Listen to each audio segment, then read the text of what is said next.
All right, back to our regular programming. This morning, the Secretary General listened to the member states and, as the General Assembly, held a closed session to discuss the follow-up to the declaration on the commemoration of the UN 75th anniversary. Secretary General also shared some of his views of the problems we face, ranging from COVID-19 pandemic to rising hunger, air and water pollution, the impact of climate change, war, displacement, and famine. And he pointed out to the need to reinvigorate multilateralism so that it delivers more effectively and inclusively, leaving no one behind. Quick update from Ethiopia, where we continue to engage at the highest levels with the federal government to work out operational details to guarantee humanitarian access. We're also working to scale up humanitarian assistance in the Tigray regions once access is reestablished. In the meantime, our humanitarian colleagues tell us that arrangements are being made to deploy search teams to different areas in Tigray, Afar, and Amhara, and that supplies, including food, health, emergency shelter, and other items, are being continuously mobilized. More than 63,000 people have been recorded as internally displaced in Tigray, but we hope to know the true number once we have more access. And in neighboring Sudan, our humanitarian teams there tell us that there are still challenges to help the increasing number of refugees crossing the border. Water, hygiene, sanitation services are extremely limited in all transit centers, as well as the Umrukuba settlement, where over 16,000 refugees have now been relocated. More than 50,000 people have now fled to Sudan since the beginning of the conflict in Tigray, which started in early November. And a quick note on resident coordinators, and I'm delighted to announce that, to let you know that the UN Development Coordination Office is announcing today that Siddharth Chatterjee of India has been appointed as the new resident coordinator in China. His appointment follows confirmation from the host government, where he will take up his post in the middle of January of next year. And as you know, Mr. Chatterjee had been the resident coordinator in Kenya. Resident coordinators are the Secretary General's representatives for development at the country level. They lead UN teams supporting countries to recover better from COVID-19 pandemic through the Sustainable Development Goals. We proudly remain with full gender parity and North and South balance among all of our resident coordinators who cover 162 countries and territories. And we congratulate our friend Sid. A note, speaking of resident coordinators, an update from Chile and what we're doing there to address the COVID-19 pandemic.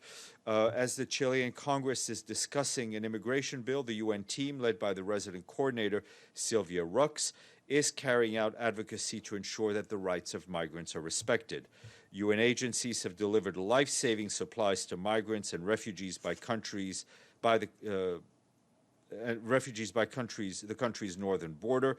These items include thousands of masks, diapers, and hygiene kits. The UN is also helping to provide guidance on how to reopen safely, schools safely, and to reintegrate women into the labor market. Our UN teams are also supporting preparation for next year's election to identify how to vote safely during a health crisis. The team is also working to promote gender equality and the inclusion of indigenous people in drafting the country's new constitution. And note on the Geneva international discussions, and I can tell you that we welcome the resumption of the Geneva international discussions, which had its 51st session in Geneva on December 11th in person. As you know, this is an important process under the co-chairmanship of the UN, the EU, the OSCE. This was the first meeting of the Geneva International Discussion process in 2020 since the start of the pandemic. We appreciate that despite the challenges, including those brought by the pandemic, all of the participants recognize the vital importance of the Geneva International Discussion and reaffirm their commitment to continue to participate and willingness to engage in this unique platform for dialogue. And as you know, the Geneva International Discussions is a platform for the talks to address the consequences of the 2008 hostilities in Georgia.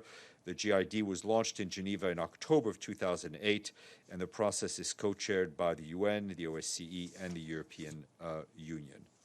And the UN Refugee Agency and the UN Migration Agency today said they are deeply distressed by the death or disappearance at sea of up to 25 refugees and migrants from Venezuela, including children, after their boat capsized on their way to Trinidad and Tobago. According to reports, between 14 and 21 bodies were found over the weekend floating in waters near the Venezuelan coastal town of Guiria.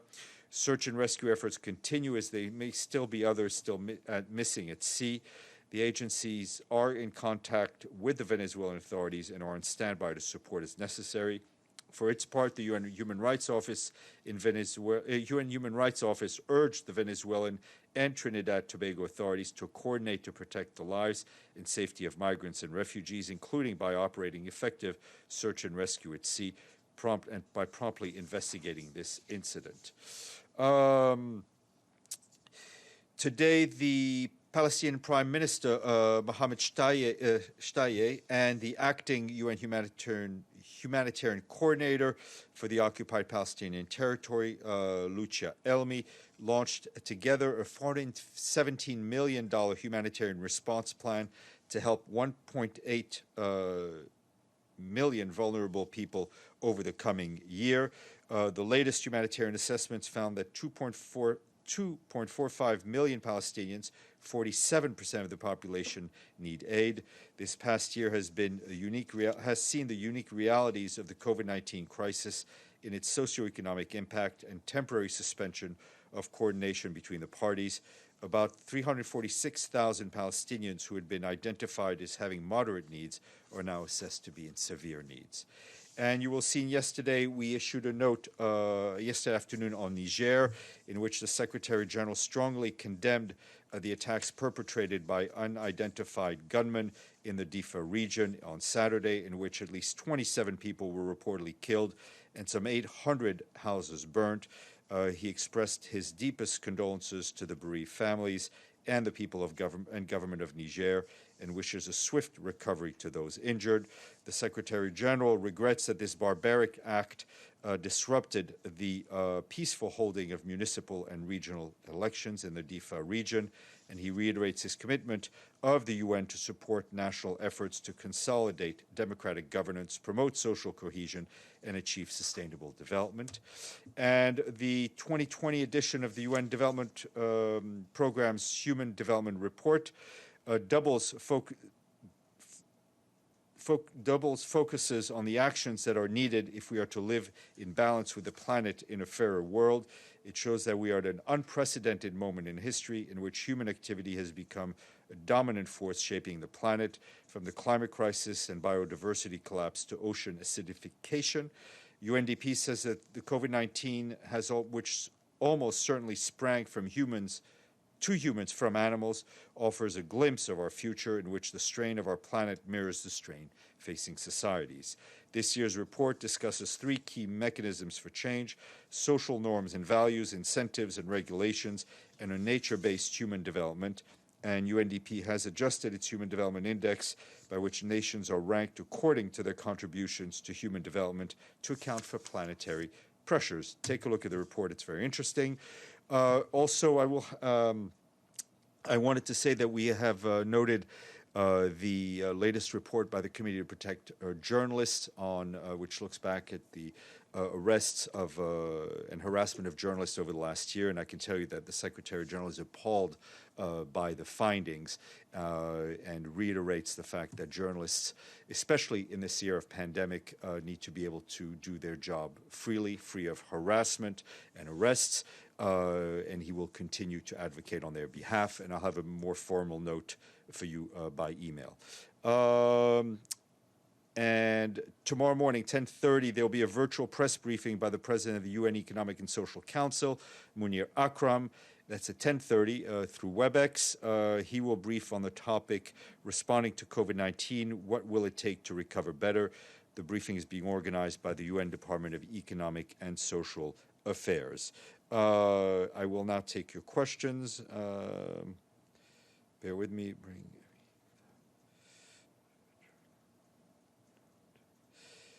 Okay, Abdelhamid, apparently you have two questions. Yes, Libya. There was a closed meeting today. There was some briefing, but we don't know what has been said in the Security Council in the closed consultation and briefing. And related to that, is the Security Council closed now to appoint a special envoy to Libya, as the press report said? That's my first question. Listen, there's an interesting. We could organize a game of bingo about the naming of special representatives, but at this point, I have no names to pull out of a bowl. The process is ongoing. As you know, it's not solely in the hands of the Secretary General. As soon as we have something to announce, I will gladly announce it so I can stop answering questions about when the announcement will come. Your second question.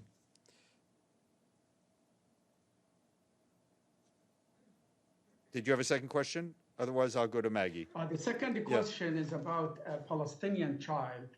His name is Amal Nakhle, Nakhale, Nakhle, and he's 16-year-old. He was arrested on 3rd of November. He has a rare disease, and the Israeli court ordered his release. Yet the military authorities rejected that and extended the detention of this boy for 6 more months, which that means a threat to his life. Is this case known to Mr. Mladinov and to the UN bodies in the occupied Palestinian territories? Look, I personally have not been aware of the case, which doesn't mean our colleagues on the ground aren't. And as you know, we have repeatedly expressed our concern about children being held in detention if called for their release. Margaret Bashir, and then we'll go to the room. Steph, maybe I just didn't hear it properly, but could you explain what search teams mean on Ethiopia? You said something about arrangements for search teams going into Tigray, and I didn't quite understand. Surge. I think the word was surge. Surge. I'm sorry. I didn't take my elocution classes this morning. Yes. Okay, go slower next time. Yes, ma'am. My next question is, Somalia has cut diplomatic ties with Kenya. Do you have any comment on this, since the UN is in both countries pretty big presence? No, well, I mean, obviously it's a bilateral issue, and we very much hope that Somalia and Kenya will work out these current tensions. I think it is very important for countries that are critical to the stability of East Africa to have fully open and engaged diplomatic relations. But obviously, this is indeed a bilateral issue. Kirsten, yep. Thanks, Steph. And thanks for the update on the Libya special envoy. I'm wondering, given it's been such a long process, what does that say about the challenges facing this country, facing the UN in this country in particular, and what does it say about the hopes that the Secretary General has for the new year, perhaps, going forward? Well, it's an interesting question. I'm not, the complications of appointing special representatives sometimes is not directly linked to their portfolio. Other things are at play here, and I think I will leave it at that. But I think it bears reminding almost every day what a tremendous job our acting special representative, Stephanie Williams, has been doing. I mean, we've all been able to see the great progress that the mission has made under her leadership, and the great progress the Libyan leaders who've been working with her on talks have also made. Before I go to Toby, I just want to read into the record the note about journalists, which I had failed to bring with me. And so this is obviously, as I mentioned, we'd seen the report by the Committee to Protect Journalists, and I can tell you that the Secretary General is appalled by the rising number of attacks against journalists and media workers around the world. Has already expressed During this pandemic period, the Secretary General has been concerned about the number of restrictions and attacks against journalists who are just doing their job. Many have been subjected to harassment, acts of intimidations, sanctions, killings, and also arbitrary detention. The Secretary General calls again on governments to immediately release journalists who have been detained solely for exercising their profession and reiterate his previous calls for concerted efforts to tackle widespread impunity for such crimes. In our day-to-day life, journalists and media workers are crucial to helping us make informed decisions. And as the world fights the pandemic, we can see that those decisions are even more crucial and can make the difference between life and death. Let's go to a media worker. Toby. Hello. Question from media worker today is on Nigeria. The disappearance of people, and as a result of this attack in Katsina State, which is a different region of the country from where we see a lot of similar attacks, different from Borno State. And my question is the UN taking this region, the security in this region, seriously enough? Because it seems to be getting worse. Look, it's not an issue for, first of all, it bears reminding, whether it's in Nigeria or anywhere else, the primary responsibility of security of its citizens lies with the state. So it's not really an issue about whether the UN is taking the security seriously enough. That is a responsibility of any state. We're obviously concerned about these these number of cases that we've seen of attacks on schools, whether they be done by extremist groups, organized crime, or sometimes a combination of both. It's difficult sometimes to figure out who exactly is responsible. We've seen that a number of the boys that were abducted have now been released, and it's vital that the remaining boys be released forthwith. Okay, James Reinl, I hear you have a question. Hi, Stéphane. Thanks so much. It's just a couple of questions on Libya. Is there anything you can tell us about Stephanie Williams's briefing to the Council this morning? And on this issue of the appointment of a special envoy, there's a report in circulation about a 24-hour period which must elapse, after which point an envoy can be named if there's no objection from the Council. I'm not asking for a specific response as to whether this is madness or anything like that, but is that a formal procedure, a 24-hour waiting period? And if it is, how does that process work? Okay. Stephanie Williams briefed and gave an update to Council members on the constitutional talks that have been going on Libya. So I'll answer your question as a procedural issue, not related to all the announcements we've been waiting for. It is not uncommon when a person is nominated by the Secretary General to a post that is mandated by the Security Council that a letter be sent from the Secretary General to the President of the Council. Then it is up to the Presidency to decide how to handle that letter. Often it is put under a silence procedure. It can be 24, 48 hours. It's up to the Council. And if there is no objection, then it is taken as the Council giving its assent. That's one step. The final step, as always, is an official statement from this podium or by email announcing that such and such a person, like James Reinl, has been named SRSG. Is that a possibility? Did you put your name forward? I believe it's just been done so from the rostrum. Yeah. Steph, that's really helpful. Thanks so much. Appreciate it. All right. Abdelhamid, you have another question.